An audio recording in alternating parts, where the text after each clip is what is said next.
Her şey çok güzel başlamıştı ama ondan öncesi de vardı. Genç kız üniversitesinin 2. senesindeki önemli sınava geç kalmıştı.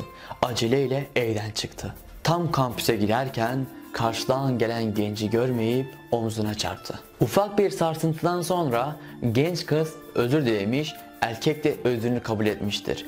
Birbirlerine göz ucuyla bakmışlardır. Nedense omzuna çarptığı adam kızın ilgisini çok çekmişti. Girdiği önemli sınavda bile o adamı düşünmekten kendini alamıyordu. Sınav çıkışı genç kız adamı kütüphaneye girerken gördü. O da heyecanla ardından gitti. Bundan sonra gelişen olayları erkek kendi diliyle anlatıyor. Okul sıralarında baş harfini yazdığım zamanlardı. Okulda tanışmıştık. Önce o gözüne kestirmiş beni. Ondan sonra dikkatimi çekmek için elinden geleni yapıyordu. Okulun kütüphanesine gittiğimde peşimden geliyordu. Yemekhanesine gittiğimde yemeğini alıp göz ucuyla karşıdan beni izliyordu. Aynı hattaki otobüsle gidiyormuşuz da haberim yokmuş. Bu kovalamacalar birkaç hafta sürdü. Sonra dayanamayıp dan diye karşıma geçip merhaba dedi. Görseniz o kadar çok titriyordu ki elinin titremesini görmemek mümkün değildi. Belli ki çok utanmıştı. Öyle değil midir ki zaten? Büyük aşklar böyle damdan düşer gibi birden olmaz mıydı? Benim de yanaklarım o kadar çok kızarmıştı ki. Sonra ben de merhaba dedim. Ondan sonra çarpıştığımız günü hatırlattı. Tebessüm ettik. Biraz konuştuktan sonra benim derse gitmem gerekiyordu o zaman. Müsaadesini istedim. Giderken de numaramı istedi. Ben de verdim. 2 gün birbirimizi görmedik. 2 günün sonunda ben her zamanki gibi gece erken uyumaya hazırlanırken telefonuma bir mesaj geldi. İyi geceler diye. Ben de tatlı uykular dedim. Günlerimiz birbirimizi tanımakla geçiyordu.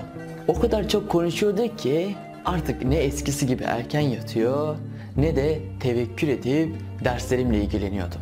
Her şey olduğundan çok daha güzeldi. Çok mutluyduk. İlişkimiz çok güzel yerlere gidiyordu. Yani arkadaşlıktan bir tık ileriydik. Daha sonra bu ilişkinin adını koyalım mı dedi. Ben de koyalım dedim. Daha sonra sevgili olduk. Her şeyimizi ezberlemiştik. İlk sinema biletleri, sevdiğimiz renkler, filmler, kitapların arasındaki kurutulan papatyalar. Yürüyüşümüz bile aynıydı. Zaten öyle değil midir? Seven sevdiğine benzermiş. İnanır mısınız? Bırakın dokunmayı, bakmaya bile kıyamıyordum. Sanki birbirimiz için yaratılmıştık. Birbirimizi çok seviyorduk. Günlerimiz çok güzel geçiyordu. Bir an bile birbirimizden ayrılmak istemiyorduk. Ayrıldığımız zamanda bile telefonla, sosyal medyada haşır neşirdik. Orada konuşurduk. Sınav haftasına girmeden bir hafta önce o da ben de ailemizle tartıştık. Çünkü okulumuz bir dönem uzamıştı. Birbirimizle ilgilenmekten bırakın dersleri, ailemizi, dünya bile umurumuzda değildi. Etrafımızdakilerin fazla abartmıyor musunuz sözlerini aldırış etmeden gül gibi geçinip gidiyorduk. Sınavlarımız olduktan sonra ara izinde o memlekete gidecekti. Ben de ailemle pek aram iyi olmadığı için gitmeyecektim. Maalesef onun sınavları çok kötü geçmişti ve eve gitmek istemiyordu. Çünkü ailesine ne diyeceğini bilmiyordu. Eve gitme vakti geldiğinde aynı evde kalan arkadaşları evlerine gitti. Fakat o gitmedi. Bana mesaj atıp ben memlekete gitmedim. Moralim çok bozuk. Ne olur gel. Ağlamaklı sesini duyunca ben de aceleyle yanına gittim. Evine gittiğimde tek olduğunu görünce diğer arkadaşların nerede diye sordum. Onlar memlekete gitti. Ben de yalnız kalmamız doğru değil. Hadi dışarı çıkalım dedim. Sonra ağlayıp sarılmaya başladı. Ben de dayanamadım. Ben de ona sarıldım. Ve o gün o kardeşler zina gibi iğrenç bir şeye bulaştılar. Hayatları o günden sonra darmadağın oldu. İyi niyetle çıktıkları o yolda sonuçlarının böyle olacağını tabii ki de bilemezlerdi. Ama bilmeliyiz ki cehenneme giden bütün yollar iyi niyet taşlarıyla örülüdür. Demek istediğim şu: Müslümanın günahı anlık olur ve şeytan insanın vicdanına bir damlayla girmeye çalışır. Eğer o damlayla girerse gerisi çorap söküğü gibi gelir. O gün o kardeşlerin göz ucuyla bakışmaları koca bir hayatın ilk yıkım başlangıcıydı. İyi de biz Müslümansak hiç mi sevgilimiz olmayacak? Biz sevgiliyiz ama birbirimizi Allah için seviyoruz. Biz sevgiliyiz ama el ele hiç tutuşmuyoruz.